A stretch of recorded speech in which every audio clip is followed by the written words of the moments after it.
Ketika melihat Abdullah ini meninggal, serempak saat itu juga semua masyarakat yang ada di Najran gitu ya, menganut agamanya Nabi Isa gitu, menganut agama yang dibawa oleh si Abdullah atau si Payun atau Nabi Isa.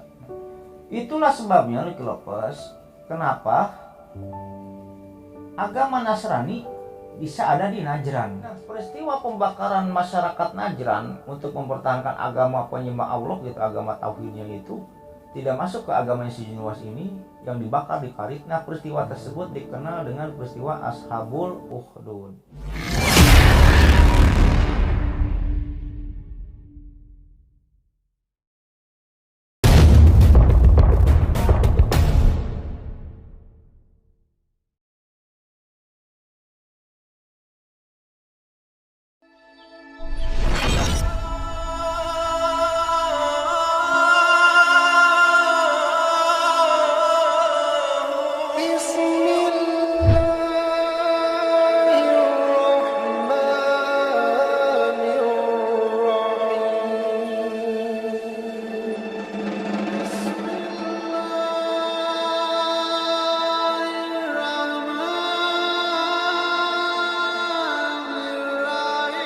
Assalamualaikum warahmatullahi wabarakatuh.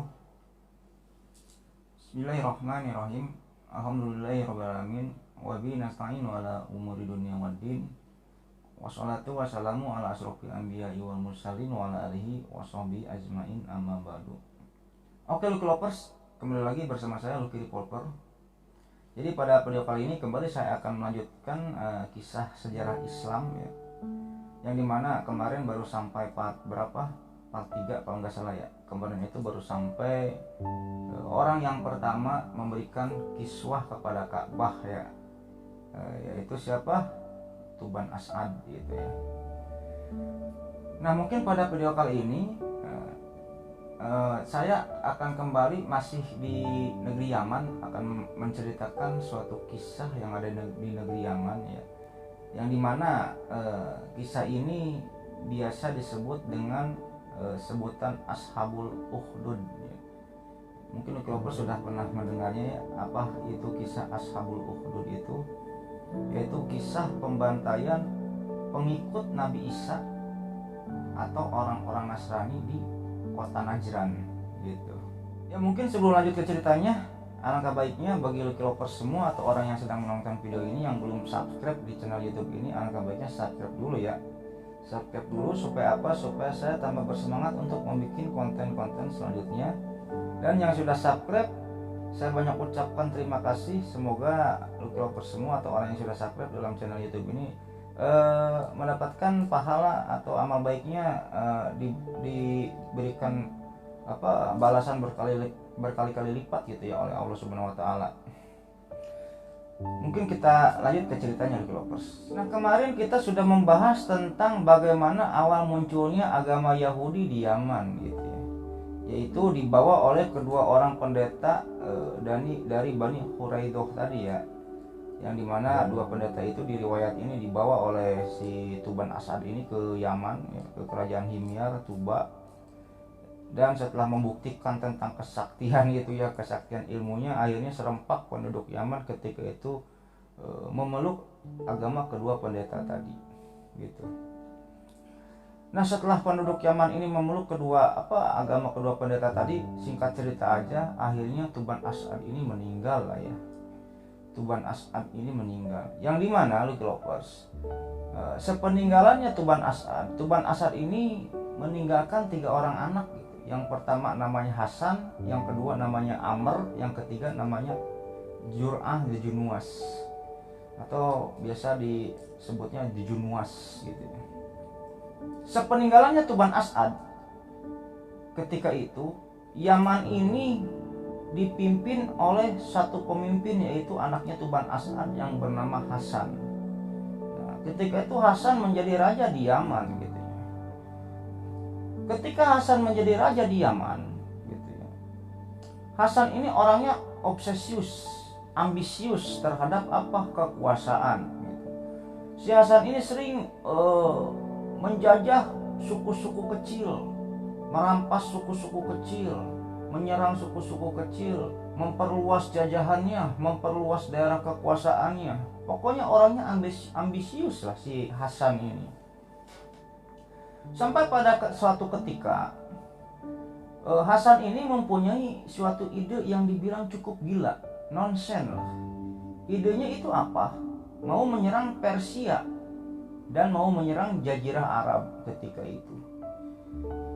Yang dimana kita tahu sendiri, Persia, Jazirah Arab itu kan terutama Mekah gitu ya. Ayahnya aja sangat menghormati gitu, sangat menghormati Mekah. Yang dimana ayahnya aja adalah orang yang pertama memberikan kiswah pada Ka'bah gitu. Yang kedua, ide gilanya si Hasan ini, dia ingin menyerang wilayah Persia gitu. Yang dimana Lovers, pada zaman dulu itu penguasa itu nggak ada, Amerika, Rusia nggak ada gitu. Jadi penguasa zaman dulu itu cuma dua. Yang pertama Persia, yang kedua Romawi.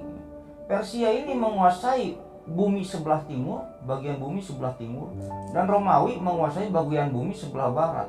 Persia sudah menguasai bagian bumi sebelah timur ini kurang lebih 1000 tahun, dan Romawi menguasai bagian bumi sebelah barat kurang lebih 600 tahunan ketika itu. Yang dimana si Hasan ini anak kemarin sore, kencingnya aja masih bengkok gitu ya, baru jadi raja, anak ingusan, pengen menyerang Persia gitu.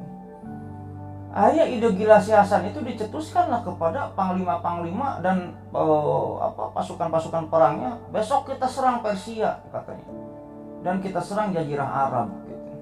Mendengar ide gila tersebut, semua pasukan-pasukan si Hasan ini tidak menyetujuinya gitu. Tapi apa boleh buat, yang memerintahkan ini raja, ya pasukan, panglima gitu, perdana menteri gitu, panglima perangnya ya ikut-ikut aja. Tapi hati mereka nggak gerumah, nggak setuju dengan keputusan si Hasan tersebut kayak gitu. Akhirnya keesokan harinya si Hasan pun mengumpulkan pasukan yang begitu banyak, puluh ribuan pasukan Yaman gitu ya.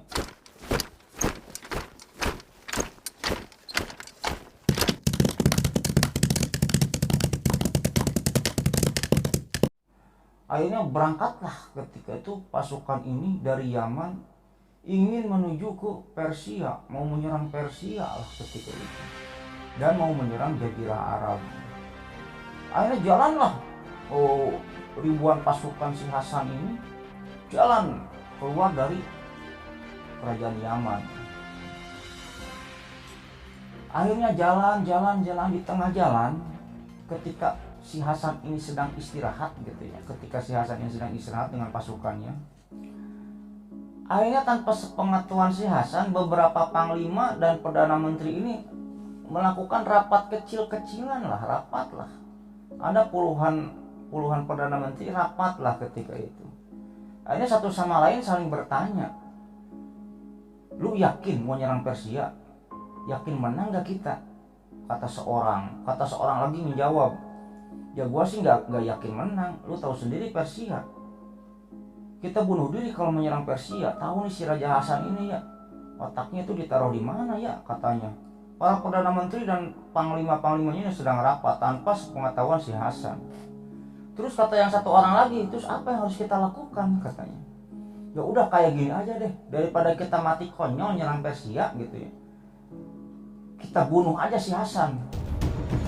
Ada yang memberikan ide kayak gitu. Akhirnya sepakatlah semua perdana menteri dan panglima kerajaan Yaman ketika itu ingin membunuh si Hasan, tapi belum tahu nih eksekutornya siapa nih gitu.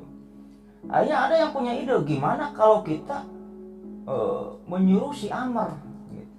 Si Ammar itu adiknya Hasan gitu ya. Jadi kan Tuan Asad ini meninggalkan 3 orang anak, Hasan, Ammar dan Jur'ah jadi Nuwas gitu ya. Kita suruh aja si Ammar gitu. Terus supaya si Ammar mau ngebunuh Hasan ini, kita harus ngasih imbalan apa? Kata seorang panglima lagi nih ketika itu. Ya udah, kalau kita bujuk aja si Ammar suruh membunuh si Hasan, udah gitu kita angkat si Ammar ini menjadi raja kayak gitu. Oke, setuju, kalau kayak gitu pasti si Ammar mau gitu. Nah yang dimana ketika itu si Dejunuas ini masih kecil gitu. Ketika Hasan jadi raja dan Amr jadi raja ini, Junuas masih kecil ketika itu Kelopas usianya ini. Singkat cerita didatangilah si Amr oleh beberapa panglima dan perdana menteri ketika itu tanpa sepengetahuan si Hasan ya. Akhirnya diceritakanlah, Mer, ada apa perdana menteri, ada apa panglima? Lu tahu kan Persia? Ya iyalah tahu gua Persia. Emang kenapa? Lu yakin menang gak kerajaan kita, pasukan kita lawan pasukan Persia? Ya kagak lah gitu. Ya kita bunuh diri, tapi udah gimana, atas perintah raja kan ini gitu, kata si Amr ketika itu. Mer, bagaimana kalau kayak gini, daripada kita mati konyol nih, daripada kita semua pasukan ini termasuk kamu ini mati konyol ngelawan Persia, bagaimana kalau kamu bunuh si Hasan? Setelah si Hasan mati gitu ya, setelah si Hasan mati, kamu akan kami angkat menjadi raja. Ketika itu ide tersebut sama si Amr ini dibilang ide cemerlang lah, dipikirnya dicemar, oh boleh juga tuh katanya. Daripada gua mati nyerang Persia, semua rakyat Yaman pasukan Yaman mati, oke deh kalau begitu. Akhirnya singkat cerita si Hasan pun dibunuh oleh si Amr. Terus setelah si Hasan mati, meninggal, dibunuh oleh si Amr, akhirnya si Amr diangkat oleh pasukan-pasukan Yaman ini menjadi raja. Akhirnya tidak jadi tuh menyerang Persianya itu, nggak jadi, balik lagi nih ke negara Yaman. Nah singkat cerita si Amr jadi raja lah di Yaman, menggantikan si Hasan. Setelah si Amr jadi raja, hari demi hari, waktu demi waktu, Amr pun menjalankan tugasnya ini dengan baik. Tapi jadi si Amr ini tidak seperti si Hasan yang tamak dengan kekuasaan gitu ya. Akan tetapi ketika itu Kelopas, pada suatu hari si Amr ini suka kepikiran si Hasan. Intinya Amr ini menyesal lah. Amr ini menyesal telah membunuh si Hasan kayak gitu. Ada rasa penyesalan gitu. Si Hasan ini kakak gua kenapa gua bunuh si Hasan gitu kan. Ada rasa penyesalan. Waktu kecil gua suka main sama si Hasan gitu kan. Suka main bareng, terus sekarang gua bunuh si Hasan. Nyesal ketika itu si Amr ini.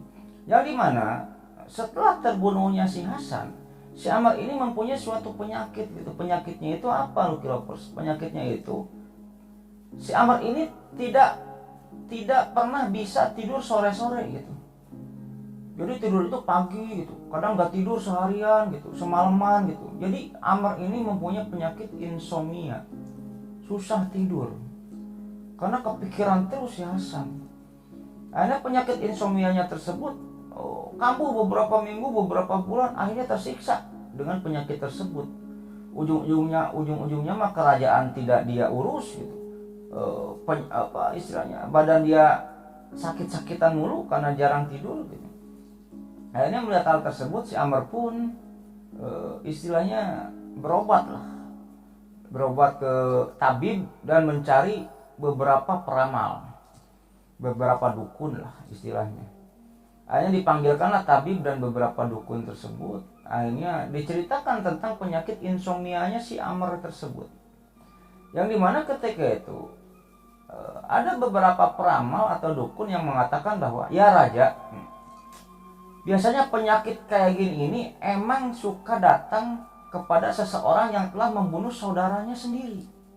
Kayak gitu. Jadi kalau ada seseorang yang telah membunuh saudaranya sendiri, emang penyakitnya ini suka insomnia, gak bisa tidur. Akhirnya mendengar hal tersebut, penyesalan si Amr telah membunuh si Hasan ini semakin memuncak. Yang pada akhirnya karena si Amr ini menyesal telah membunuh si Hasan, maka ketika itu si Amr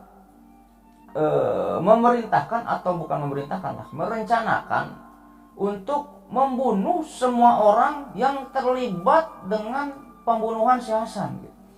Jadi semua orang yang mengojok-ngojok atau memberikan saran tentang si Amr ini mau membunuh si Hasan gitu, mau dibunuh sama si Amr. Kayak gitu Likopers. Kita balik lagi ke belakang, ke kejadian si Hasan ini belum dibunuh oleh si Amr gitu. Yang dimana ketika itu semua pimpinan atau perdana menteri atau panglima yang ada di kerajaan Yaman ini menyetujui untuk si Hasan ini dibunuh oleh si Amr, kecuali satu orang, yaitu yang bernama Dujuru'ain al-Himyari. Jadi si Dujuru'ain al-Himyari ini, ketika semua perdana menteri ini rapat untuk membunuh si Amr gitu ya, untuk membunuh si Hasan gitu, si Amr ini membunuh si Hasan, si Dujuru'ain nggak setuju gitu. Tapi ketika mau si Amr ini mau membunuh si Hasan, si Dujuru'ain ini nyamperin si Amr. Setelah nyamperin si Amr, si Dujuru'ain ini ngasih surat ke si Amr ini. Terus ngebisikin ke si Amr, ya raja, Mer gitu kan. Belum jadi raja ketika itu. Sebelum kamu membunuh si Hasan, tolong buka surat saya dulu. Ingat ya, sebelum kamu membunuh si Hasan, tolong buka surat saya dulu, katanya. Karena ketika itu si Dujuru'ain nggak berani mengungkapkan secara langsung kepada si Amr ini bahwa dirinya tidak setuju kalau si Amr ini membunuh si Hasan. Karena apa? Nanti bisa dimusuhi oleh perdana menteri dan panglima perang yang ada di Yaman. Karena semuanya setuju ketika itu si Amr membunuh si Hasan kecuali si Dujuru'ain. Karena sebelum si Amr membunuh si Dujuru'ain, sebelum si Amr membunuh si Hasan, si Dujuru'ain ini nyamperin dulu ke si Amr dan memberikan satu buah surat yang berpesan bahwa nanti sebelum kamu membunuh si Hasan, buka dulu surat saya gitu. Akhirnya ketika itu sebelum si Amr membunuh si Hasan ini, dia lupa, si Amr ini lupa membuka suratnya si Dujuru'ain itu. Intinya kayak gitulah. Balik lagi ke masa sekarang. Nah, setelah itu si Amr pun berencana untuk membunuh semua orang yang terlibat atau semua orang yang memberikan ide tentang pembunuhan si Hasan itu.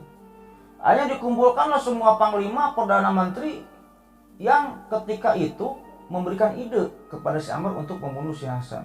Hanya dipanggillah satu-satu. Misalnya perdana menteri ini namanya Joko, maju ke depan. Kamu kemarin ini, kamu ya yang menyarankan saya untuk membunuh si Hasan gitu. Diem aja ya si perdana menterinya itu, dibunuh.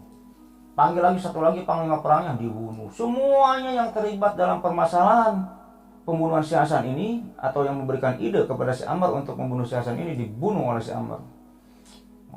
Langsunglah ketika itu dipanggil si Dujuru'ain ini. Dujuru'ain, maju ke depan kamu. Nah, ketika si Dujuru'ain ini mau dibunuh oleh si Amr atau oleh si pengeksekusi gitu ya. Si Dujuru'ain ini berbicara, "Iya raja, tunggu dulu. Ada apa Dujuru'ain? Kamu ingin minta apa dulu nih sebelum kamu saya bunuh?" kata si Amr ketika itu. Bukan itu raja. Raja ingat gak ketika sebelum raja membunuh si Hasan, saya memberikan surat ke raja. Sekarang saya nanya ke raja, apakah raja sebelum membunuh si Hasan ini membaca dulu surat saya? Kata si Dujuru'ain itu gitu. Nah, ketika itu si Amr ini, oh iya saya ingat. Waduh saya lupa, saya belum membaca surat kamu Dujuru'ain. Emang kenapa? Ya udah, sekarang raja masih megang nggak surat saya katanya. Oh masih megang. Akhirnya dibaca lah si raja ini, si Amr ini ngambil suratnya si Dujuru'ain lagi. Ketika dibaca ternyata isinya ini intinya nasihat lah. Nasihat dari si Dujuru'ain bahwa intinya dia mah nggak setuju kalau si Amr ini membunuh si Hasan gitu. Di suratnya itu intinya gitulah, nasihat, janganlah kamu membunuh Hasan, bla bla bla bla. Saya mah nggak setuju sebenarnya raja atau Amr untuk kamu membunuh Hasan. Setelah membaca suratnya si Dujuru'ain itu, si Dujuru'ain ini tidak jadi dibunuh. Kayak gitu, si Dujuru'ain tidak jadi dibunuh oleh si Amr. Sudahlah, kejadian tersebut berlalu di Likopers. Oke, singkat cerita, Hari demi hari berlalu, waktu demi waktu berlalu. Singkat cerita, akhirnya si Ammar pun meninggal dunia. Nah, setelah si Ammar meninggal dunia, Lovers, kerajaan Yaman ini terpecah belah, terbagi menjadi beberapa kelompok. Kerajaan Yaman ini ya terpecah belah, terdiri menjadi beberapa kelompok. Yang dimana saya tidak menemukan riwayatnya siapa setelah Ammar ini yang menjadi raja di Yaman itu. Saya belum menemukan riwayatnya yang dimana ketika itu Yaman ini terpecah belah setelah si Ammar ini meninggal dunia. Melihat kekacauan atau terpecah belahnya kerajaan Yaman ketika itu, ada seseorang yang bernama Lakniyah Deji Syanatir gitu. Kita singkat aja namanya Lakniyah. Si Lakniyah ketika itu melihat kekacauan yang ada di negeri Yaman, yang ada di kerajaan Yaman ini. Si Lakniyah ini mempunyai ide untuk apa? Untuk mengkudeta dan memproklamirkan dirinya menjadi raja Yaman. Akhirnya si Lakniyah ini bukan dari keluarga kerajaannya, bukan keturunannya si Tuban As'ad gitu. Bukan keturunannya si Tuban As'ad. Lakniyah ini orang biasa aja gitu, bukan keturunan dari kerajaan, tapi melihat kerajaan Yaman ini terpecah belah, akhirnya si Lakniyah ini mempunyai ide untuk mengkudeta kerajaan Yaman ketika itu. Akhirnya dengan mengumpulkan pasukan diserang kerajaan Yaman oleh si Lakniyah. Akhirnya karena kerajaan Yaman ketika itu terpecah belah, maka ketika itu kalahlah kerajaan Yaman ini. Sepeninggalannya si Ammar ini kalah oleh si Lakniyah, dikudeta istilahnya, yang dimana pada akhirnya si Lakniyah pun memproklamirkan diri menjadi raja di Yaman. Sepeninggalannya siapa? Si Ammar. Nah, ketika Lakniyah menjadi raja Yaman, ketika itu Lakniyah ini brengsek gitu. Orang ini brengsek, haus kekuasaan, otoriter gitu. Lakniyah membuat suatu peraturan-peraturan yang tidak masuk akal lah di kerajaan Yaman ini, meninggikan pajak. Fir'aunnya lah, si Lakniyah itu Fir'aunnya lah. Yang dimana si Lakniyah ini mempunyai kebiasaan homoseksual. Lakniyah ini mempunyai kebiasaan homoseksual. Yang dimana ketika itu di kerajaan Yaman atau di negeri Yaman, kalau ada cowok-cowok ganteng gitu, sama si Lakniyah ini suka diculik dan diperkosa. Bahkan di riwayat ada yang dibunuh oleh si Lakniyah ini. Sudah diculik, diperkosa, dibunuh gitu kan. Ada yang gak dibunuh, ada yang dibunuh gitu. Gimana mut-mutan dia aja kayak gitu. Jadi dia orangnya, si Raja Lakniyah ini orangnya homoseksual. Yang dimana ketika itu si Lakniyah ini di kerajaannya ini membangun istilahnya gedung 2 tingkat gitu. Yang dimana tingkat keduanya ini si Lakniyah ini membangun sebuah kamar yang begitu mewah lah, kamar tempat tidur, kamar gitu ya. Dan biasanya si korban-korban cowok yang ganteng di Yaman ini sering diculik dan dibawa ke kamar yang di atas itu. Kamarnya itu ada di lantai 2. Setelah dia menghomoseksualin cowok-cowok itu gitu ya, udah dia puas dengan nafsunya, dia membuka jendela yang ada di kamar yang di tingkat 2 itu. Dibuka, setelah dibuka, si Lakniyah ini suka menggigit siwak kayak gini nih. Nikmat sekali katanya. Nanti di bawah si panglima atau pasukannya pada ketawa-ketawa kayak gitu. Enak gak raja? Basah apa kering katanya kayak gitu. Sambil si Lakniyah ini kebiasaannya sesudah memperkosa cowok-cowok itu, dia menggigit siwak di sini. Kayak gini digigit aja siwak. Sambil melihat ke bawah, membuka jendelanya. Enak sekali, nanti pengawal-pengawalnya itu pada ketawa kayak gitu. Melihat hal tersebut, melihat kebiasaan si Lakniyah tersebut, sebenarnya masyarakat Yaman ini termasuk Perdana Menteri atau Panglima si Lakniyah ini kebanyakan geram dengan si Lakniyah, tapi nggak ada yang berani melawan Lakniyah ketika itu. Karena apa? Yaman ketika itu terpecah gitu. Jadi ketika itu masyarakat Yaman melihat kekejaman Raja Lakniyah gitu. Ya hanya disimpan dalam hati lah, ngegerumel gitu. Nah, kita flashback ke belakang yang dimana tadi saya sudah menjelaskan bahwa ketika Raja Tuban As'ad ini meninggal dunia, meninggalkan 3 orang anak ya. Yang pertama namanya Hasan, Amr, dan satu lagi Junuas ya, di Junuas. Ketika Hasan dan Amr ini menjadi raja, di Junuas masih kecil. Nah, pada masa kepemimpinannya si Lakniyah, si di Junuas ini sudah berubah menjadi remaja yang sangat tampan.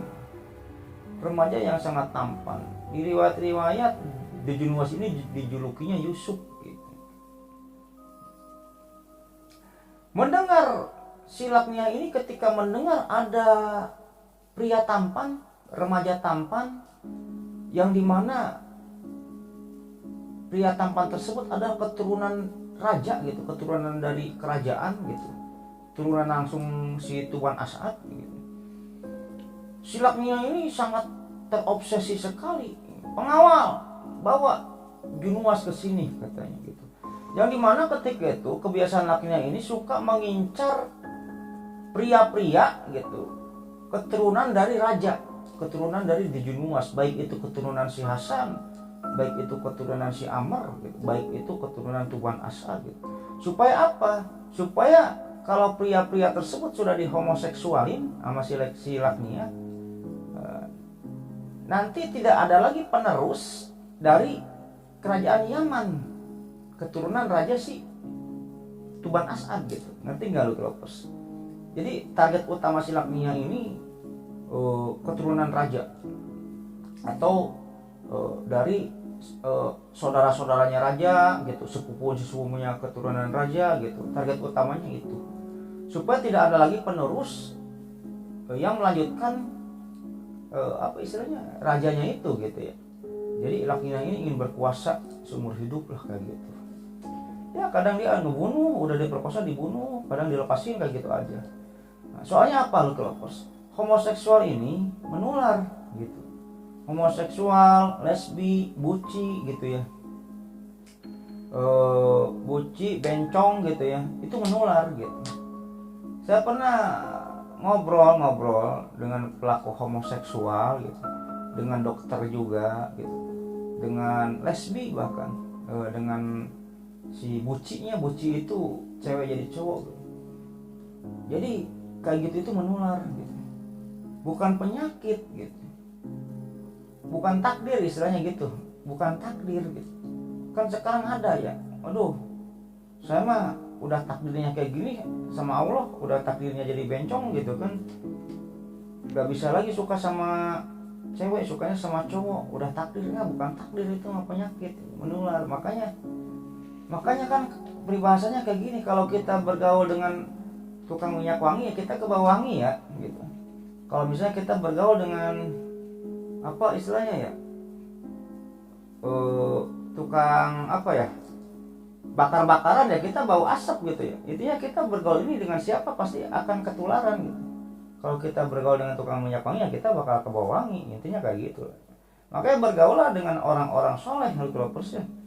Bergaulah dengan orang-orang soleh, para ulama, para kiai, para habaib gitu ya. Kalau tidak bisa bergaul dengan orang-orang soleh gitu ya, saya pengen Bang bergaul dengan Adi Hidayat, bergaul dengan Habib Bahar, Habib Rizik gitu, Ustadz Abdul Somad, pengen sebenarnya, tapi kan dia mah udah terkenal gitu. Bagaimana kita bisa bergaul dengan orang-orang itu? Ya kalau intinya gini lah, kalau kita tidak bisa bergaul dengan orang-orang kayak gitu, minimal kita cinta lah gitu. Minimal kita cinta para ulama, para habaib gitu, para apa istilahnya, kiai gitu. Itulah intinya. Tadi nyampe mana Kelopers? Oke, kita lanjut lagi Kelopers ya.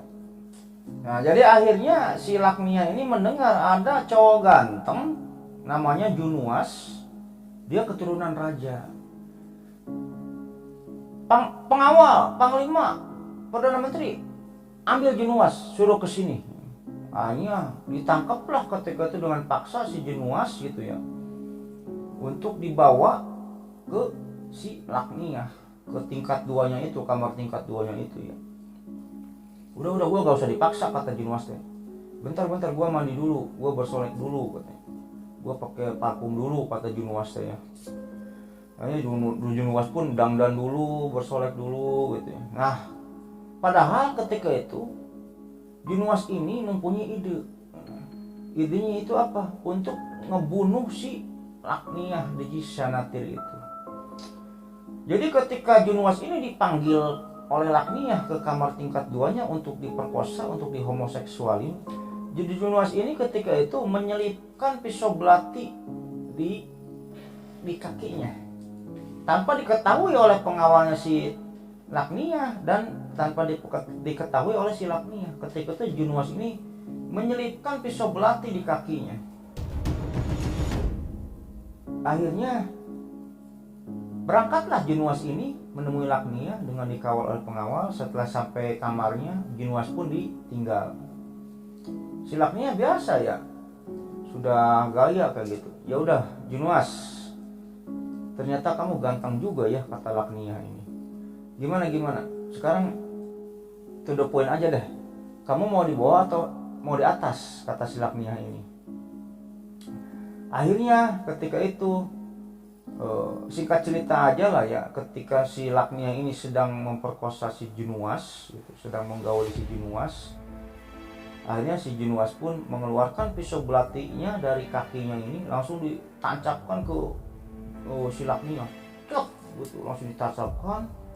Intinya singkat cerita dibunuhlah si Lakniah itu oleh si Jenuas. Ketika dibunuh, akhirnya kepala si Lakniah ini dipotong sama Jenuas. Kepalanya dipotong dan kepalanya ini disimpan di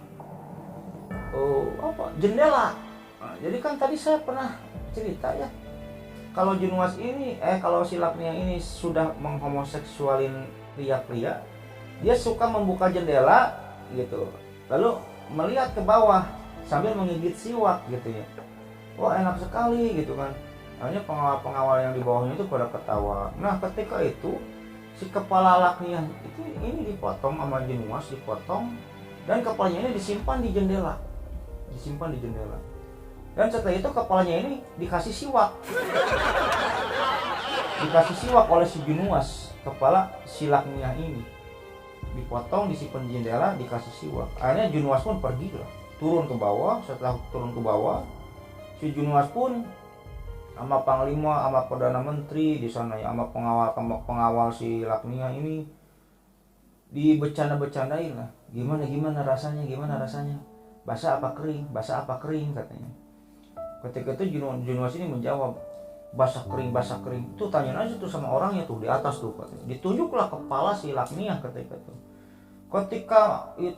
Ketika pengawal Lakniah, perdana menteri, panglima perang, dan ada beberapa masyarakat Yaman yang melihat kepala si Lakniah ini sudah terpotong yang berada di jendela. Ketika itu posisinya lagi menggigit siwak nih kepala si Lakniah ini. Jenuas pun pergi. Akhirnya ketika itu Jenuas ini dikejar oleh perdana menteri, oleh panglima, oleh masyarakat Yaman ketika itu. Untuk apa? Bukan untuk dibunuh, bukan untuk disakiti, tapi semua panglima, perdana menteri, dan masyarakat Yaman ketika itu berterima kasih kepada si Jenuas. Karena apa? Telah membunuh Raja Zolim. Jenuas, tunggu. Ada apa? Jenuas, terima kasih Jenuas. Kamu ini telah menyelamatkan kami semua. Kamu telah menyelamatkan masyarakat Yaman. Kamu telah menyelamatkan kerajaan Yaman. Sebenarnya kami ini tidak setuju dengan pelakuan si Lakniah yang keji ini, tapi kami tidak berani untuk membunuhnya. Terima kasih Jenuas. Kamu telah membunuhnya. Kamu telah menyelamatkan masyarakat Yaman dan nama baik Yaman gitu. Istilahnya apa sih? Kehormatan gitu. Kehormatan orang-orang Yaman gitu. Yang dimana pada saat ini Jenuas, kami semua perdana menteri, panglima, pengawal, dan kami semua masyarakat Yaman mengangkat kamu sebagai raja kami Jenuas, katanya. Akhirnya saat itu juga Yaman ini atau Junuas ini diangkat dan menjadi raja Yaman. Kayak gitu loh kelompos. Yang dimana Junuas ini ya, di Junuas ini adalah raja terakhir yang berasal dari Himyar gitu. Raja terakhir yang berasal dari Tuba, yang berasal dari Yaman, yang berasal dari keturunannya Tuban As'ad. Jadi Junuas ini raja terakhir dari Himyar. Junuas ini juga sering disebut dengan Sahibul Ukhdud gitu ya. Junuas menjadi raja Yaman dalam kurun waktu yang lumayan cukup lama lah ya. Lumayan cukup lama. Junuas pun ketika itu memimpin Yaman dengan hebat lah, dengan hebat. Yang dimana ketika itu keadaannya Yaman ini masih Yaman ini ketika kepemimpinannya Junuas masih memeluk agama Yahudi atau agama kedua pendeta yang dibawa oleh si Tuban As'ad ayahnya Junuas. Sementara itu, Lucky Lovers, di dekat Yaman ada kota kecil yang bernama Najran. Di dekat Yaman ini ada kota kecil yang bernama Najran. Najran ini masuk ke Jazirah Arab, tapi dekat dengan Yaman kayak gitu Lucky Lovers. Nah, Yaman ketika itu agamanya Yahudi, dan Najran, kota kecil ini, Najran ini beragamakan Nasrani ketika itu kalau beragamakan Nasrani. Yang dimana ketika itu di Najran ini ada seseorang atau pimpinannya ini namanya Abdullah bin Samir. Abdullah bin Samir. Kita flashback dulu ke belakang dulu ya. Kita akan ceritakan bahwa kenapa di kota Najran ini ada beberapa kelompok kecil gitu ya. Najran juga kotanya kota kecil. Kenapa di Najran ini ada agama Nasrani gitu, atau agama Nabi Isa gitu yang ada di Najran? Kok bisa nyampe ke Najran? Oke, kita ceritakan dulu ya. Cerita Junuas kita stop dulu sampai sana, nanti kita akan sambung ya. Dan sekarang kita akan menceritakan bahwa di dekat Yaman ada kota kecil bernama Najran, yang dimana ketika itu penduduknya sebagian kecil penduduknya ini menganut agama Nasrani yang dipimpin oleh Abdullah bin Samir. Nah, kita sekarang akan bercerita tentang bagaimana agama Nasrani ini bisa sampai ke Najran, intinya kayak gitu. Jadi di Najran ini ada sisa-sisa pengikut Nabi Isa lah, ada beberapa sisa-sisa pengikut Nabi Isa gitu.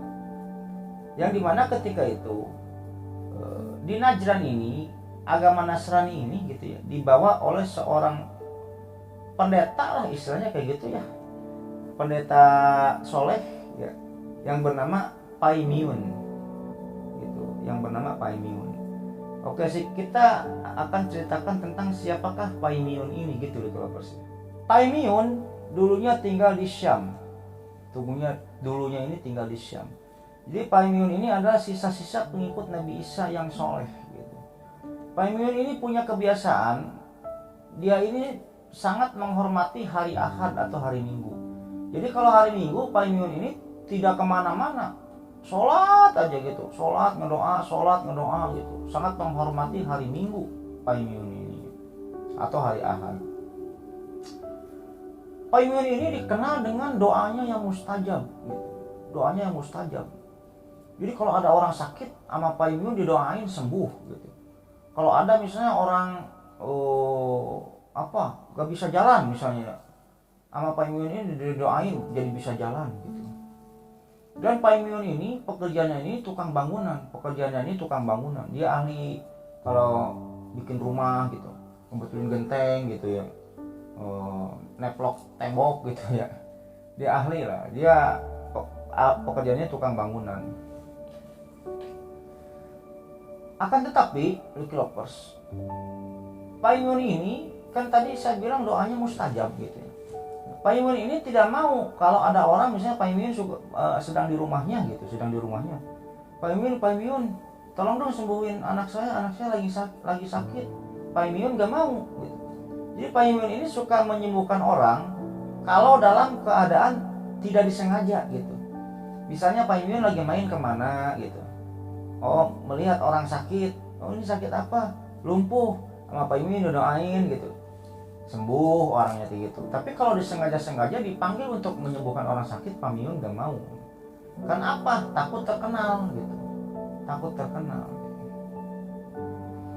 Nah ketika itu Lucky Lovers, Pak Mimin ini mempunyai fans berat lah ketika itu gitu. Fans berat Pak Mimin, namanya siapa? Soleh. Nah, Pak Mimin ini ketika itu mempunyai fans yang ngefans banget sama Pak Mimin, namanya Soleh. Nah Pak Mimin ketika itu mempunyai kebiasaan bahwa kalau hari Minggu kan dia sangat menghormati hari Ahad gitu ya. Jadi kalau hari Ahad itu dia itu sholat, ngedoa gitu ya. Tidak berkegiatan lain selain sholat. Akan tetapi kegiatannya tersebut Pak Mimin ini tidak mau ketahuan oleh orang lain gitu. Jadi kalau misalnya dia mau sholat, dia nyari tanah yang lapang atau tanah yang lapang tapi sepi, dia sholat, tidak mau ketahuan oleh orang lain. Jadi tidak ria lah Pak Mimin ini. Singkat cerita, Lucky Lovers, singkat cerita aja, Pak Mimin ini pada hari Minggu dia nyari tanah yang lapang, sholatlah dia dengan khusyuk ketika itu. Nah perlu Lucky Lovers ketahui, keadaannya ketika itu Pak Mimin ini kan pemuluk agama Nabi Isa ya, Kristen ya. Tapi bukan kayak Kristen yang sekarang, istilahnya kayak gitu loh. Dan Islam belum turun. Jadi intinya menyembah Allah gitu. Mengakui Nabi Isa ini bukan Tuhan, tapi mengakui Nabi Isa ini adalah Nabi gitu. Anggaplah penyembah Allah lah ya gitu ya. Takutnya kalau saya bilang agama Kristen di ininya Kristen yang sekarang gitu. Jadi Kristen yang dulu bukan ini gitu. Jadi percaya kepada Allah. Isa itu nabi gitu, Pak Mimin itu kayak gitu. Kita perlu luruskan dulu hal ini gitu. Tadi nyampe mana? Nyampe Pak Mimin sholatnya. Nah ketika itu Pak Mimin ini sedang sholat di tanah lapang. Tanpa sepengetahuan Pak Mimin, ketika itu kegiatan Pak Mimin ini di hari Ahad ini dibuntuti oleh fansnya itu. Tadi kan Pak Mimin ini mempunyai fans namanya Soleh. Si Soleh ini melihat Pak Mimin gitu, oh Pak Mimin gagah amat gitu kan, rajin amat sholatnya gitu kan, saya pengen jadi muridnya ketika itu. Nah, tanpa sepengetahuan Pak Mimin, si Soleh ini ngintip Pak Mimin lagi beribadah, lagi sholat ketika itu. Nah setelah itu gitu, ketika Pak Mimin ini lagi sholat gitu, di depannya Pak Mimin ini ada ular berkepala 7 gitu. Gak tau berkepala 7, gak tau berkepala 5 ya, anggap berkepala 7 loh. Ada ular berkepala 7 mau memakan Pak Mimin gitu. Siluman lah istilahnya, ada jin lah gitu. Pak Mimin lagi sholat, ular berkepala 7 itu di hadapan Pak Mimin ini mau makan Pak Mimin. Melihat hal tersebut si Soleh pun teriak, awas Pak Mimin, awas Pak Mimin, ada ular katanya. Jadilah si Soleh ketahuan tempat persembunyiannya oleh Pak Mimin ketika itu ya, ketahuan ya. Nah ketika Soleh ini teriak, awas Pak Mimin, ada ular, awas Pak Mimin gitu. Ketika Soleh melihat ular itu lagi, ular itu teh sudah mati gitu. Jadi si ular ini sudah mati gitu. Melihat ular tersebut sudah mati gitu, makin kagumlah si Soleh ini kepada Pak Mimin. Yang dimana ketika itu Pak Mimin sudah menyadari bahwa wah sekarang ada orang yang telah mengetahui istilahnya kesolehan saya, ketaatan saya dalam beribadah. Nah Pak Mimin gak mau hal tersebut ketahuan kayak gitu. Apa boleh buat, sekarang mah sudah terjadi. Akhirnya Pak Mimin pun, si Soleh pun yang perisi Pak Mimin lah. Yang dimana ketika itu, terima saya menjadi muridmu, intinya kayak gitulah kalau di film-film ya, kalau di acara kungfu gitu. Guru, terima saya jadi muridmu. Gitu. Akhirnya Pak Mimin pun ketika itu apa istilahnya? Merendahlah ke Soleh ini, merendah ya. Kamu yakin mau jadi murid saya gitu. Saya ini orangnya suka kelaparan. Kamu kalau jadi murid saya capek. Saya ini orangnya miskin. Sehari aja makan gak tahu besok bisa makan, gak tahu enggak. Yakin gak? Akhirnya si Soleh pun menekatkan dirinya untuk menjadi, ya gak apa-apa dah. Kalau kayak gitu juga saya pengen menjadi murid guru gitu. Hanya diangkatlah si Soleh ini menjadi muridnya Pak Mimin ketika itu. Oke, kita potong dulu nih Lovers ya. Kita potong dulu sampai sini. Jadi cerita Paimyun ini ada dua versi ya, ada dua versi. Yang pertama versi Wahab bin Munabih dan kedua versinya Muhammad bin Ka'ab gitu. Jadi kedua versi ini saya gabungin aja ceritanya lah ya. Oke, kita lanjut. Nah, suatu ketika ada satu orang keluarga yang mempunyai anak buta gitu. Gak tau buta, gak tau lumpuh ya. Saya lupa. Anggaplah buta lah ya.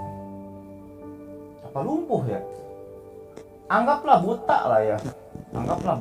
Jadi kalau ada satu keluarga mempunyai anak yang buta ketika itu.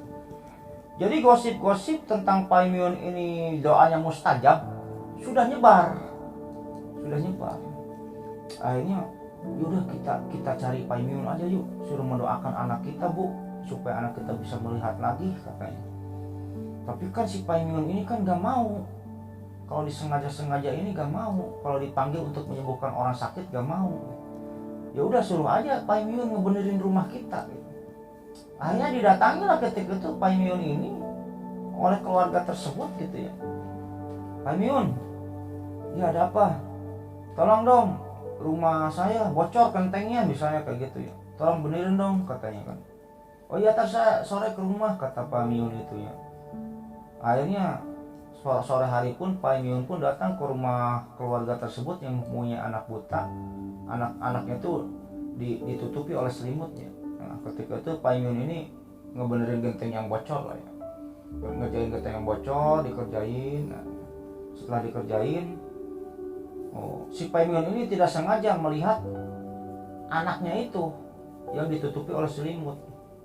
Anak bapak kenapa sakit? Ya Paimyun, anak saya ini salah satu orang penyembah Allah Paimyun. Ibadahnya rajin. Tapi dia ini mempunyai gangguan atau penyakit, dia itu tidak bisa melihat. Dia itu buta Paimyun. Tolonglah Paimyun, sembuhkan anak saya. Anak saya juga penyembah Allah Paimyun. Akhirnya ketika itu Paimyun pun berdoa kepada Allah, dan seketika itu juga anaknya itu sembuh dari butanya. Jadi bisa melihat lagi ketika itu. Akhirnya Paimyun pun pergilah ketika itu. Nah, ketika itu Paimyun itu mendapatkan upah atau uang untuk kehidupan sehari-harinya itu dari itu ya. Dari dia itu kuli bangunan lah istilahnya kayak gitu Lucky Lovers. Nah, singkat cerita Lucky Lovers, Paimyun ini dengan soleh, kan soleh sekarang udah jadi muridnya Paimyun ya. Paimyun ini dengan soleh menyadari bahwa orang-orang di negeri Yaman ini, di negeri Syam ya, orang-orang di negeri Syam ini sudah mengetahui kalau Paimyun ini sakti, istilahnya kayak gitu. Paimyun gak mau hal tersebut gitu. Akhirnya sepakatlah Paimyun ini dengan soleh pergi ke Jazirah Arab. Ketika itu pergi ke Jazirah Arab. Setelah Paimyun dengan soleh ini pergi ke Jazirah Arab, Paimyun ini diculik oleh seseorang. Nah, setelah Paimyun ini diculik oleh seseorang, jadi Paimyun ini dijual di Najran, dijual di kota Najran, dijual. Ketika itu ada yang membeli Paimyun, ketika itu soleh dijual dan dibeli oleh keluarga kaya di sana. Si Paimyun dijual dan dibeli oleh keluarga kaya di sana. Jadi singkat cerita si Paimyun pun jadi budak lah istilahnya. Nah, setelah Paimyun ini jadi budak, biasa kegiatan hari Paimyun ini kalau siang harinya ini membantu majikannya kerja, malam harinya ibadah, sholat, tahajud misalnya kayak gitu ya. Siangnya bekerja lagi untuk majikannya, malam harinya ibadah, sholat kayak gitu. Nah, ketika itu di Najran semua penduduknya ini menyembah berhala, yang dimana ketika itu di Najran semua penduduknya ini menuhankan suatu pohon kurma yang begitu besar gitu. Jadi di kota Najran ketika itu ada pohon kurma yang sangat besar, yang dimana pohon kurma ini dituhankan oleh masyarakat Najran. Suka disembah-sembah. Kalau misalnya pada bulan-bulan tertentu pohon kurma ini suka digantungi harta-harta mereka kayak gitu, nanti disembah gitu. Kita balik lagi ke Paimyun. Kebiasaan Paimyun kan tadi kayak gitu ya, siangnya bekerja untuk majikan, malamnya sholat, ibadah, berdoa gitu. Nah pada suatu ketika, pada suatu malam, tanpa diketahui oleh Pai Miun, si majikan ini bangun gitu. Mau kencing lah istilahnya gitu ya. Ketika si majikannya bangun di malam hari, majikan ini tidak sengaja melihat kamar Pai Miun gitu. Yang dimana ketika itu, ketika majikannya ini melihat kamar si Pai Miun gitu, kamar Pai Miun ini tidak ada lampu, tidak ada obor, tidak ada lilin gitu. Tapi ketika itu kondisinya terang benderang, kayak ada cahaya yang menyinari kamarnya si Pai Miun. Yang dimana ketika itu majikannya ini bertanya kepada bukan bertanya ya, melihat Pai Miun ini sedang sholat. Setelah pagi harinya majikannya pun bertanya, apa yang sedang kamu lakukan tadi malam ya Pai Miun? Saya melihat kamar kamu kok terang banget, kayak ada cahaya yang menyinari di kamar kamu ini. Hanya dijelaskanlah oleh Pai Miun, diterangkan kepada majikan ini, agama saya ini loh. Saya itu nyembah Allah, Allah itu satu gitu. Allah itu yang membuat langit dan bumi gitu. Bla bla bla bla, diceritakanlah tentang Islam gitu. Bukan Islam sih ya, dulu Nabi Isa gitu, ajaran Nabi Isa diceritakanlah oleh Pai Miun ini kepada majikannya. Terus Pai Miun, kata si majikannya itu. Jadi majikannya si Pai Miun ini orang ternama lah di Najran ketika itu ya. Terus Pai Miun kan kayak gini, kami masyarakat Najran kan sudah punya Tuhan, itu pohon kurma yang besar itu, kata si majikannya ini. Kalau Tuhan mengizinkan, kata Pai Miun ini, kalau Tuhan mengizinkan, nanti sekarang juga nih saya akan berdoa kepada Allah Tuhan saya, untuk supaya Tuhan saya ini menghancurkan Tuhan kalian atau Tuhan kamu. Bagaimana kalau hal tersebut terjadi, kata Pai Miun kan gitu. Ketika itu majikan ini menjawab, kalau hal tersebut terjadi dan benar adanya, Tuhan saya dikalahkan oleh Tuhan kamu ya Pai Miun, saya akan menyembah agama kamu, saya akan ikuti agama kamu. Ada seketika itu pun Pai Miun ini berdoa kepada Allah, dan seketika itu juga pohon kurma yang besar yang dituhankan oleh masyarakat Najran ketika itu rubuh, jatuh dan terbakar. Akhirnya seketika itu juga si majikannya, masyarakat Najran, semuanya serentak memeluk agamanya Pai Miun atau agamanya Nabi Isa. Bisa dibilang Nasrani, bisa lah ya, atau dibilang Nasrani, yang dimana mengesahkan Allah ketika itu. Nah, itulah salah satu kisah bahwa kenapa di negeri Najran ini ada orang-orang, segelintir orang atau sedikit pengikut Nabi Isa gitu. Ada pengikut Nabi Isa di negeri Najran. Kita lanjutkan ceritanya lebih lopus. Nah, ketika itu di negeri Najran ini, masyarakat atau keluarganya ini, jadi gini, ketika itu di negeri Najran ini ada seorang penyihir yang sangat hebat, yang dimana ketika itu penyihir hebat tersebut adalah penyihir kepercayaan raja yang ada di Najran. Ketika itu kepercayaan raja yang ada di Najran. Kebiasaan masyarakat Najran ketika itu suka mengirim anak-anaknya ini untuk belajar sihir ke penyihir tersebut, kayak gitu, untuk belajar sihir ke penyihir tersebut. Ketika itu ada keluarga Samir gitu ya, keluarga Samir. Ada seorang yang namanya Samir. Jadi si Samir ini mempunyai anak namanya Abdullah gitu. Nah, si Samir ini menyekolahkan lah istilahnya kayak gitu ya, menyekolahkan si Abdullah ini untuk belajar sihir di penyihir tersebut kayak gitu. Yang dimana ketika itu posisinya Pai Miun ini membuat sebuah rumah gubuk kecil di perbatasan antara Najran dengan kampungnya si penyihir itu. Misalnya ini Najran, ini kampungnya si penyihir gitu. Nah, si Pai Miun ini membuat rumah kecil di sini gitu. Jadi kalau ada orang yang mau melewat ke kampungnya si penyihir, pasti melewati dulu rumah si Paimyun, si Paimyun ketika itu. Nah ketika itu si Samir ini mengirimkan anaknya yang bernama Abdullah untuk belajar sihir ketika itu, untuk belajar sihir. Nah ketika Abdullah belajar sihir, mau berangkat ke penyihir untuk belajar sihir, Abdullah ini melihat si Paimyun sedang sholat gitu. Ketika setelah pulang dari belajar sihir, Abdullah ini pulang ke rumahnya, melewati juga ya rumah si Paimyun ini, melihat si Paimyun ini sedang sholat. Dan kadang Abdullah ini suka melihat rumahnya ini ada cahaya gitu ya. Singkat cerita, Abdullah ini mampir ngobrol-ngobrol lah dengan Paimyun ketika itu. Mampir ngobrol-ngobrol dengan Paimyun. Abdullah, kamu ngapain? Saya belajar sihir. Terus Bapak, itu tadi yang Bapak lakukan apa? Oh ini saya sedang sholat gitu. Jadi singkat cerita, Abdullah belajar sihir ongkoh gitu, belajar agama Nabi Isa ongkoh gitu, belajar menyembah Allah ongkoh. Jadi belajar sihir ongkoh, belajar agama si Paimyun ongkoh, kayak gitu istilahnya. Belajar sihir juga, belajar agama si Paimyun juga gitu ya, intinya kayak gitulah gitu. Nah singkat cerita, lama kelamaan karena si Abdullah ini suka ngobrol dengan si Paimyun, akhirnya tertarik Abdullah ini ingin belajar agamanya si Paimyun gitu.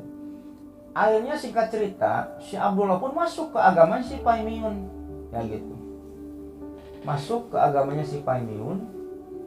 Dan ketika itu Abdullah ini diajarkan tentang keesaan Tuhan, keesaan Allah, diajarkan tata cara sholat gitu, diajarkan semua ilmu yang berhubungan dengan agamanya Nabi Isa yang masih murni ketika itu. Akan tetapi ketika itu Lucky Lovers, semua ilmu Paimyun sudah diturunkan kepada si Abdullah ini, sudah diturunkan. Tapi ada satu ilmu yang belum diturunkan oleh si Paimyun, yaitu apa? Doa mustajab gitu. Kan tadi saya bilang salah satu kelebihan Paimyun ini adalah doanya mustajab gitu. Doanya mustajab ini, kenapa si Paimyun ini bisa doanya sangat mustajab sekali gitu? Karena Paimyun ini sudah mengetahui tentang Ismun Najom. Jadi Ismun Najom ini adalah nama Allah yang paling agung gitu. Jadi konon ada kan hadisnya juga ya Lucky Lovers ya, kalau kita berdoa dengan menyebutkan nama Allah yang paling agung, Ismun Najom itu, Allah pun merahasiakan hal tersebut gitu. Tapi Rasulullah SAW pernah memberikan kisi-kisi gitu tentang Ismun Najom ini atau nama Allah yang paling agung ini. Nanti akan saya kasih kisi-kisinya kayak gitu. Jadi konon kalau kita berdoa dengan menyebutkan Ismun Najom atau nama Allah yang paling agung ini, doa kita itu tidak akan dilama-lamain sama Allah, langsung diijabah saat itu juga. Maka dari itu, karena Paimyun ini sudah memiliki atau sudah mengetahui tentang Ismun Najom atau nama Allah yang paling agung, maka Paimyun ini terkenal dengan doanya yang mustajab. Buktinya ketika itu dia di Syam ini terkenal dengan doanya yang mustajab. Dia sering menyembuhkan orang sakit, menyembuhkan orang lumpuh, menyembuhkan orang buta gitu. Nah ketika itu semua ilmu Paimyun ini sudah diserahkan atau sudah diturunkan kepada si Abdullah gitu ya, Abdullah bin Samir. Tapi satu ilmu yang tidak diturunkan oleh Paimyun, yaitu apa? Si Abdullah bin Samir atau si Abdullah ini tidak dikasih tahu tentang Ismun Najom itu gitu. Hanya Abdullah pun ketika itu mendesak, ya guru, kasih tahu dong kepada saya Ismun Najom. Saya juga pengen bisa menyembuhkan orang sakit. Saya juga pengen doanya selalu diijabah oleh Allah. Ketika itu Paimyun ini menolak. Jangan, kamu ini masih muda. Kamu tidak akan sanggup menanggung kayak gini gitu. Menanggung, intinya gini ya. Kalau kamu bisa menyembuhkan atau doa kamu selalu diijabah oleh Allah karena kamu mengetahui tentang Ismun Najom, nanti kamu ini bakal didatangi banyak orang untuk meminta pertolongan kepada kamu gitu. Itu pusing itu, saya aja pindah ke Syam itu gara-gara itu gitu. Pindah dari Syam itu gara-gara itu, kata Paimyun gitu. Tapi tetap si Abdullah itu ketika itu memaksa si Paimyun untuk memberitahukan apa sih Ismun Najom itu, nama Allah yang paling agung itu apa. Saya juga pengen dong doa saya diijabah, selalu diijabah oleh Allah. Tapi tetap si Paimyun tidak memberitahukannya ketika itu. Akhirnya ketika itu si Abdullah mempunyai ide. Jadi si Abdullah ini menuliskan semua nama-nama Allah di sebatang kayu kecil gitu ya. Dituliskan gitu. Misalnya Allahu Akbar, Ar-Rahman, Ar-Rahim, Ya Hayyu Ya Qayyum, Al-Manan misalnya. Pokoknya nama-nama Allah ketika itu ditulislah, ada 99 Asmaul Husna itu ya. Ditulis oleh si Abdullah ini di kayu kecil lah ditulis. Akhirnya satu persatu nama-nama Allah ini dilemparkan ke api oleh si Abdullah. Nama Allah satu ini dilempar ke api, kebakar. Dilempar lagi ke api, kebakar. Dilempar lagi ke api, kebakar. Nah ketika itu ada satu kayu, ketika dilemparkan ke api, kayu itu balik lagi, mentah lagi. Jadi tidak terbakar oleh api. Dilemparkan lagi oleh si Abdullah, nama Allah itu ya yang ditulis di kayu itu. Dilemparkan lagi, mentah lagi. Dilemparkan lagi, mentah lagi.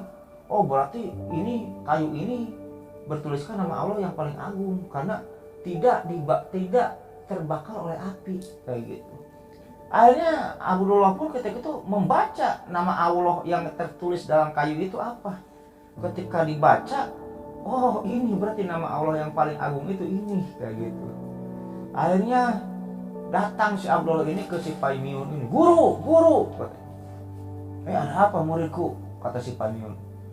Hahaha, saya sudah tahu nama Allah yang paling agung itu apa, atau Ismun Azam itu apa. Kata si Paimiun ketika apa coba katanya. Ini kan disebutkanlah nama Allah gitu. Ketika si Abdullah ini menyebutkan nama tersebut gitu, si Paimiun kaget. Oh, kamu tahu dari mana? Katanya. Kamu tahu dari mana? Iya benar, itulah nama Allah yang paling agung. Kamu kalau berdoa dengan menyebut nama Allah tersebut yang paling agung itu, udah doa kamu gak akan ditunda-tunda sama Allah. Doa kamu bakal diijabah, kata si Paimiun ketika itu. Akhirnya karena si Abdullah ini sudah mengetahui ya nama Allah yang paling agung gitu. Akhirnya Abdullah ini melakukan atau menyiarkan agama si Paimiun ini dengan cara membarter. Intinya kayak gini. Jadi Abdullah ini ketika itu datang gitu ya, mengelilingi kota Najran gitu. Biasanya ada orang yang lumpuh gitu.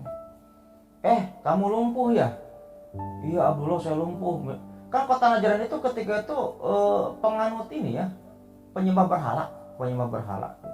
Jarang ketika itu yang menyembah Allah atau mengikuti ajaran Nabi Isa ketika itu di kota Najran ini masyarakatnya. Maka ketika itu Abdullah ini misalnya mendatangi orang yang lumpuh. Kamu lumpuh ya? Iya. Kamu mau sembuh gak? Kamu mau bisa jalan lagi gak? Katanya. Ya maulah. Bagaimana kalau saya berdoa kepada Allah supaya kamu tidak lumpuh lagi, supaya kamu bisa jalan lagi, tapi dengan satu syarat. Kalau kamu bisa jalan lagi, kamu menyembah Allah ya, kamu ikut dengan agama saya ya, kata si Abdullah ketika itu. Karena orang lumpuh tersebut ya mau-mau aja ya, siapa yang gak mau sih jalan lagi ya. Oke deh kalau begitu, kata si orang yang lumpuh itu. Akhirnya si Abdullah pun berdoa kepada Allah, akhirnya bisa jalan lagi si orang itu. Jadi masuk agama Islam gitu, agama pengikut Nabi Isa gitu ya. Masuk agama pengikut Nabi Isa, anggaplah Nasrani lah ya, masuk agama Nasrani gitu ya. Datang lagi Abdullah tuh ya di kota Najran itu ya, nyari-nyari orang sakit gitu. Ada orang buta misalnya, kamu gak bisa lihat ya? Kata si Abdullah ini. Oh ini Abdullah ya? Iya Abdullah, saya gak bisa lihat. Kamu mau bisa ngelihat gak? Saya akan berdoa kepada Allah supaya kamu bisa melihat. Tapi kalau kamu udah bisa melihat, kamu harus ikut agama saya ya, harus menyembah Allah ya. Oh ya udah deh, boleh deh, deal. Ya. Akhirnya Abdullah ini berdoa kepada Allah. Setelah Abdullah ini berdoa kepada Allah, ya dia hanya sembuh, bisa melihat gitu ya. Jadi dia ikut agama si Abdullah gitu, agama Nasrani atau penyembah Allah gitu. Nah, setelah Abdullah ini mengetahui tentang Ismun Azam ini Abdullah itu yang dilakuin itu kayak gitu, membarter menyembuhkan penyakit dengan satu syarat, kamu harus ikut agama saya gitu. Jadi sedikit banyaknya gitu ya, akhirnya sedikit eh, masyarakat Najran ketika itu ada yang menyembah agama apa istilahnya, ada yang mengikuti agama Nabi Isa, agamanya si Abdullah itu, dengan cara dibarter kayak gitu ya. Nah singkat cerita, kelakuan Abdullah ini ketahuan oleh Raja Najran ketika itu. Ini saya mendengar kabar nih, orang-orang masyarakat Najran ini udah melenceng dari ajaran nenek moyang kita nih, Panglima, Pengawal, Perdana Menteri. Ini gara-garanya si Abdullah, kata si raja itu.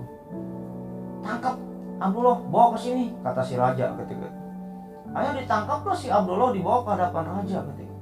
Ini raja nih, si Abdullah itu ini orangnya. Oh, jadi kamu yang menyebarkan agama yang gak jelas itu ya, katanya.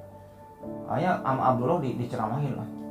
Ya raja, agama saya bukan agama yang gak jelas, justru agama raja yang gak jelas. Tuhan itu satu ya raja, Tuhan itu Allah. Allah itu yang menciptakan langit dan bumi, bla bla bla bla. Diceramahin lah ketika itu si raja ini sama Abdullah, seperti ceramahnya Nabi Musa ke Firaun gitu. Tapi tetap si raja ini tidak mau mengikuti agamanya si Abdullah, agama penyembah Allah atau pengikutnya Nabi Isa gitu. Akhirnya si raja itu menyuruh pengawalnya untuk membunuh si Abdullah. Dengan cara apa? Dengan cara si Abdullah ini dibawa ke atas gunung yang paling tinggi, udah gitu dijatuhin dengan posisi kepalanya ada di bawah. Ketika itu pengawal bunuh dia, bawa dia ke atas gunung, udah gitu kepalanya diarahkan ke bawah, jatuhkan dia gitu. Baiklah raja, kata pengawalnya ketika itu. Akhirnya dibawa si Abdullah itu ke atas gunung. Sudah sampai ke atas gunung, si Abdullah itu dilemparin ya. Dilemparin dari atas gunung dengan posisi kepala ke bawah. Duh, udah itu si pengawalnya ini balik lagi ke kerajaan. Gimana pengawal? Udah kau bunuh si Abdullah? Kata si raja itu. Udah raja, tenang, Abdullah udah mati. Tenang aja raja, Abdullah udah mati. Penyebar agama kacau itu udah mati. Wah, kata raja itu ya. Wah, ketika raja ini senang mendengar kematian si Abdullah, ada yang ngetuk pintu di kerajaan raja itu. Tuk tuk tuk tuk. Ketika dibuka, siapa yang ngetuk pintu itu? Ternyata si Abdullah. Pas si raja tahu, wah, lu masih hidup loh, katanya kan. Lu masih hidup Abdullah. Raja, kamu tidak akan bisa membunuh saya, kata Abdullah itu. Ngomong kosong, saya itu diselamatkan oleh Tuhan saya. Wah, mustahil. Pengawal bawa dia ke tengah laut. Akhirnya setelah itu si Abdullah ini dibawa ke tengah laut, diikat, dipakai pemberat, ditenggelamkan di laut. Setelah si Abdullah ini ditenggelamkan di laut, pengawalnya pulang lapor lagi ke raja. Sudah kamu ketenggelamkan si Abdullah? Sudah raja, kita ikat dengan rantai, kita pakai pemberat, akhirnya dia tenggelam di tengah laut. Udah raja tenang, Abdullah udah mati raja. Ah mantap. Akhirnya tidak ada lagi pengacau atau pembawa agama yang bejat itu, kata si rajanya ini. Tidak lama setelah itu ada yang ngetuk pintu lagi. Tuk tuk tuk tuk. Ketika dibuka si Abdullah, lah lu masih hidup loh, kata rajanya itu. Ya iya raja, saya memang tidak akan bisa mati kalau Allah belum berkehendak. Akhirnya diceramahi lagi gitu si raja ini oleh Abdullah. Masuklah kamu ke dalam agama saya, raja. Tetap raja ini tidak mau. Hal tersebut disaksikan ya oleh masyarakat Najran ketika itu. Masyarakat Najran disaksikan. Akhirnya ketika itu si Abdullah pun ketika itu memberikan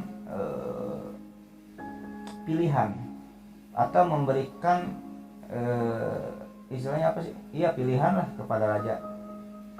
Raja, kamu mau pingin membunuh saya? Kan masyarakat Najran ini sudah tahu nih si Abdullah ini dijatuhin dari atas gunung tidak mati, ditenggelami di lautan tidak mati. Akhirnya ketika itu disaksikan oleh masyarakat Najran. Abdullah ini ngomong ke raja ini, raja, kamu ingin bisa membunuh saya? Iya Abdullah, bagaimana caranya saya membunuh kamu? Saya bisa membunuh kamu, kata raja ketika itu kepada Abdullah. Ketika itu Abdullah menjelaskan, kalau raja ingin bisa supaya raja ini membunuh saya, raja ucapkan dulu syahadat gitu. Tiada Tuhan selain Allah gitu, dan Isa utusan Allah. Raja masuk dulu ke agama saya, raja mengesahkan dulu Tuhan saya, mengakui Allah sebagai Tuhan dan mengakui Nabi Isa ini utusan Allah gitu. Lalu raja bunuh saya, pasti saya terbunuh. Masa sih, kata raja itu. Akhirnya raja itu pun syahadat, istilahnya kayak gitulah gitu Lovers. Raja itu syahadat dengan disaksikan oleh semua masyarakat Najran. Akhirnya raja itu syahadat. Setelah raja itu syahadat gitu, ketika itu raja ini mengambil tongkatnya. Setelah mengambil tongkatnya, si Abdullah ini ditakol gitu, ditakol dengan tongkatnya gitu, dipentung dengan tongkatnya, tung gitu kan. Dan Abdullah ini ketika itu diriwayat cuman luka lecet doang, tapi meninggal gitu. Abdullah ini diriwayat lukanya lecet doang dikit, tapi meninggal. Ketika melihat Abdullah ini meninggal, serempak saat itu juga semua masyarakat yang ada di Najran gitu ya, menganut agamanya Nabi Isa gitu, menganut agama yang dibawa oleh si Abdullah atau si Paymiun atau Nabi Isa. Itulah sebabnya Lovers, kenapa agama Nasrani bisa ada di Najran gitu. Kan kita sudah mengetahui kenapa agama Yahudi bisa ada di Yaman, udah kemarin tuh. Nah sekarang itulah sebabnya kenapa agama Nasrani ini bisa ada di kota Najran. Sekarang kita balik lagi ke Junuas. Kita balik lagi ke tadi Junuas. Pada masa pemerintahannya Junuas, ketika itu Yaman ini pemeluk agama Yahudi. Sedangkan tetangganya di Yaman ada kota kecil yang bernama Najran, yang dimana penduduknya sedikit itu, yaitu beragamakan Nasrani ketika itu Lovers. Dan ketika itu Junuas pun mengekspansi atau datang ke Najran untuk menawarkan agama Yahudi kepada masyarakat Najran ketika itu, yang dimana notabene ketika itu masyarakat Najran ini beragamakan Nasrani atau pengikutnya Nabi Isa, sisa-sisa pengikutnya Nabi Isa. Akhirnya singkat cerita, si Junuas pun pergi ke Najran dengan membawa ribuan pasukan ke Najran ketika itu, yang dimana ketika itu kota Najran ini dipimpin oleh seseorang yang bernama Abdullah bin Samir. Kota Najran ini dipimpin oleh Abdullah bin Samir. Akhirnya Junuas pun datang dengan pasukannya ke kota Najran. Untuk apa? Untuk menawarkan agama Yahudi. Akhirnya setelah sampai Najran, si Junuas ini mengumpulkan semua masyarakat Najran, dikumpulkan. Kalian mau gak masuk ke agama Yahudi? Tinggalkan agama kalian gitu. Tinggalkan agama Nasrani. Jika mau selamat, jika tidak mau saya bunuh. Akhirnya di kota Najran tersebut serempaklah masyarakatnya ini ingin mempertahankan, semua masyarakat kota Najran ingin mempertahankan agama yang dibawa oleh Nabi Isa, atau anggap aja agama Nasrani ketika itu ya. Saya tidak mau, kami lebih baik mati daripada masuk ke agama kamu, kata semua masyarakat Najran yang ketika itu dipimpin oleh Abdullah bin Samir. Akhirnya seketika itu juga si Junuas ini membuat parit yang cukup dalam lah, membuat parit yang cukup dalam, yang dimana parit tersebut dimasuki batu-batuan arang atau batu bara, terus dibakar dengan kayu sehingga di dalam parit tersebut terciptalah api yang sangat besar. Akhirnya orang yang tidak mau masuk ke agamanya si Junuas atau agama Yahudi tersebut dicemplungin ke parit itu satu persatu. Kamu mau gak masuk agama Yahudi? Tidak mau. Dimasukin ke parit, dibakar. Wah, pada teriak-teriak ketika itu orang-orang Najran itu Lovers. Dipanggil lagi satu, kamu mau gak masuk agama Yahudi? Tidak mau. Dimasukin ke parit. Ada yang dicincang, ada yang dicincang-cincang lalu dimasukin ke parit itu. Semua dimasukin ke parit. dan semua masyarakat Najran tidak mau masuk agamanya si Junuas ketika itu. Dan gimana ketika itu masyarakat Najran memeluk agama Nasrani atau sisa-sisa pengikut Nabi Isa. Kamu mau gak masuk agama Nasrani? Agama Yahudi? Tidak mau. Masukin lagi ke parit. Ada yang dibunuh, ada yang dicincang. Sehingga semua masyarakat kota Najran ini dibunuh dan dimasukkan ke dalam parit yang berisikan api itu. Nah, peristiwa tersebut dikenal dengan peristiwa Ashabul Ukhdud. Kayak gitu Lovers. Di riwayat ada seorang ibu lagi menggendong anaknya, lagi menggendong bayi gitu. Ketika ibu itu ditanya dan berdiri di parit mau nyemplung gitu ya. Jadi si penduduk juga ada yang sukarela, ya udah kamu mau nyemplung sendiri apa saya cemplungin, kata si Junuas itu ya. Ada yang sukarela nyemplung ke parit itu, ada yang dicemplungin, ada yang dibunuh dulu baru dicemplungin gitu ya. Ketika si ibu itu ditawari kayak gitu, si ibu itu dalam hatinya ini karena melihat anak bayinya ini kasihan gitu, kasihan nih. Apa saya harus masuk agama si Junuas aja gitu ya. Kalau saya masuk ke agama si Junuas, saya hidup nih dengan bayi saya ini gitu. Ketika itu ibu-ibu itu mau murtad lah, istilahnya kayak gitulah ya, mau murtad. Tapi ketika ibu ini mau masuk ke agamanya si Junuas, si bayinya ini ngomong, "Ibu, kamu jangan masuk ke agamanya dia, agama kita lebih baik ibu," kata si bayinya ini ngomong. Nah seketika itu juga ketika mendengar bayinya ngomong, ibu itu nyemplung dengan bayinya ke parit karena mempertahankan agamanya gitu loh Lovers ya, karena mempertahankan agamanya. Nah peristiwa pembakaran masyarakat Najran untuk mempertahankan agama penyembah Allah gitu, agama tauhidnya itu tidak masuk ke agama si Junuas ini yang dibakar di parit. Nah peristiwa tersebut dikenal dengan peristiwa Ashabul Ukhdud, yang dimana di sini Allah pun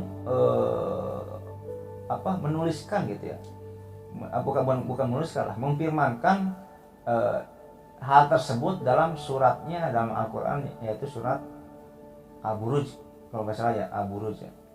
Kita bacakan lagi Lovers ya. A'udzu billahi minasy syaithanir rajim. Bismillahirrahmanirrahim.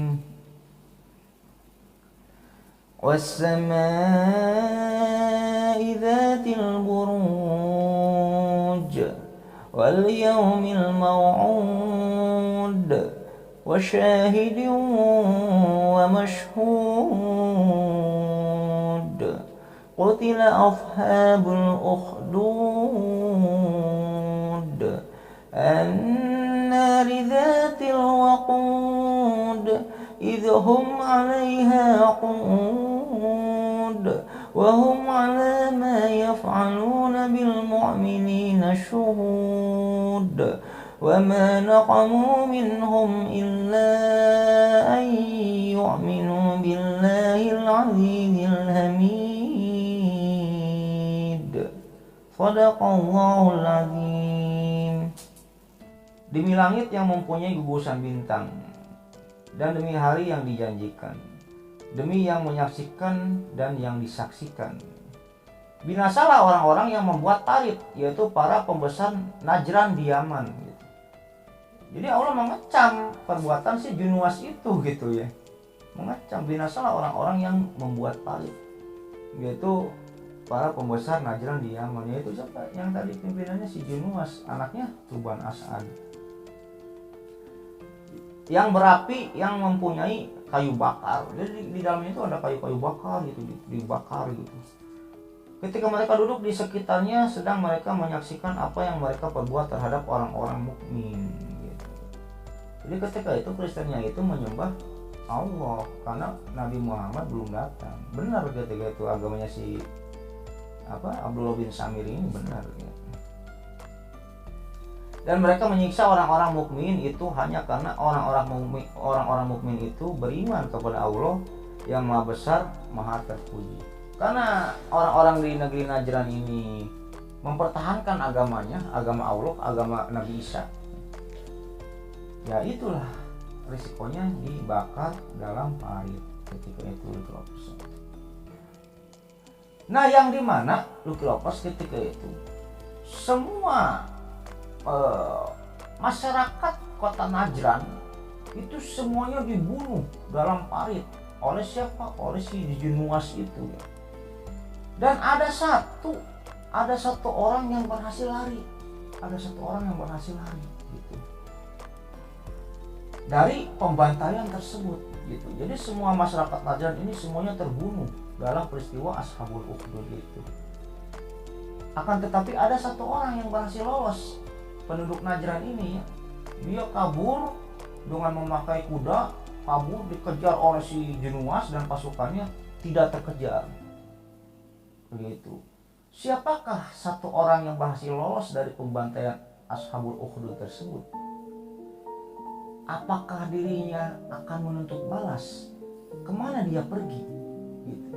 Apakah dirinya akan menuntut balas tentang hal tersebut? Gitu. Tentang pembantaian Ashabul Ukhdud tersebut gitu loh. Ya mungkin ceritanya nanti ada di part selanjutnya loh, ya, ada di part selanjutnya. Ya mungkin gitu aja Lucky Lovers ya cerita untuk pada video kali ini, mudah-mudahan menghibur Lucky Lovers ya. Jadi ambil yang baiknya, buang yang jeleknya.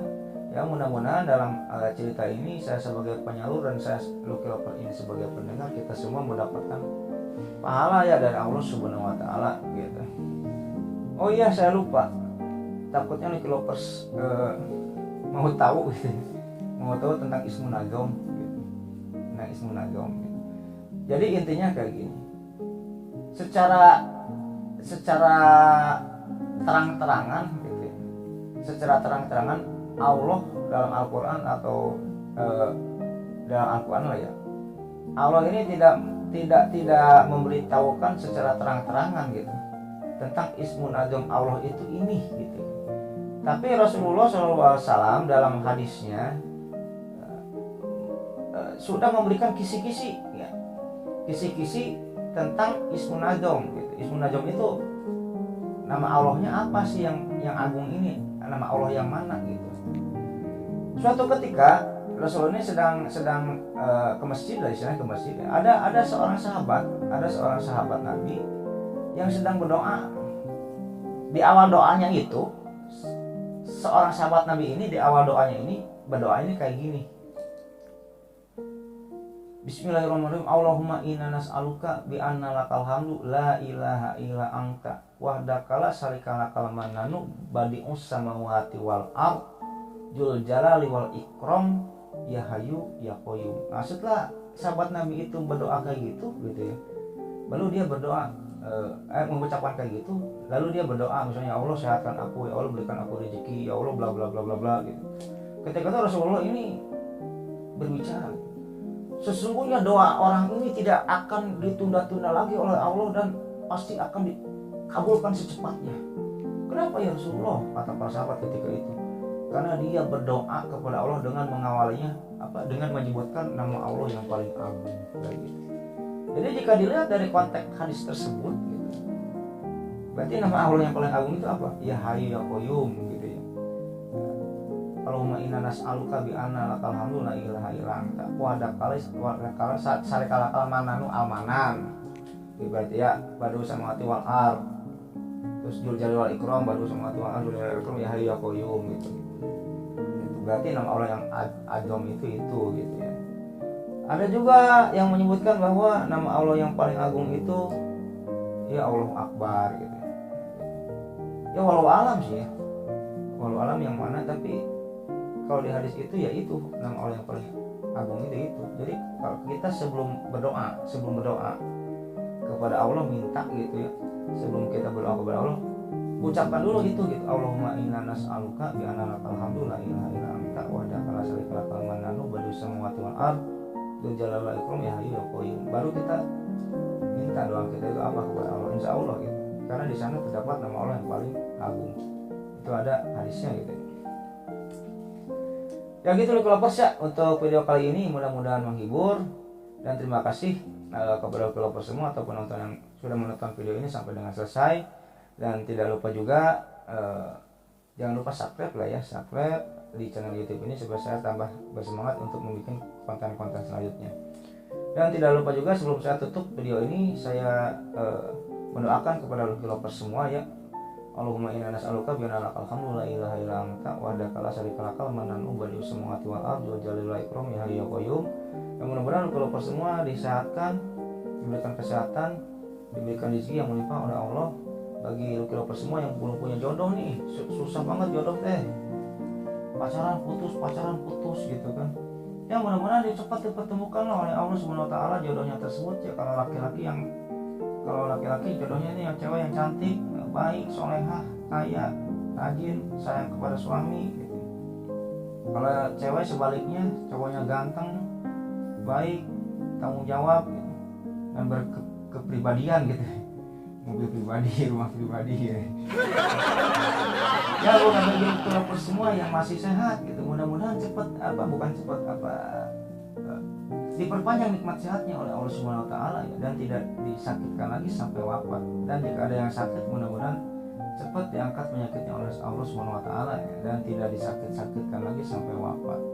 Dan yang paling utama, mudah-mudahan kita semua ya dikumpulkan dalam surganya Allah Subhanahu wa taala dan mendapatkan syafaat darinya nanti di hari akhir. Ya mungkin gitu aja Lucky Lovers ya, cerita pada video kali ini mudah-mudahan menghibur. Akhirul kata, Allahumma sholli ala sayyidina Muhammad wa ala ali sayyidina Muhammad wa billahi taufiq wal hidayah. Wassalamualaikum warahmatullahi wabarakatuh.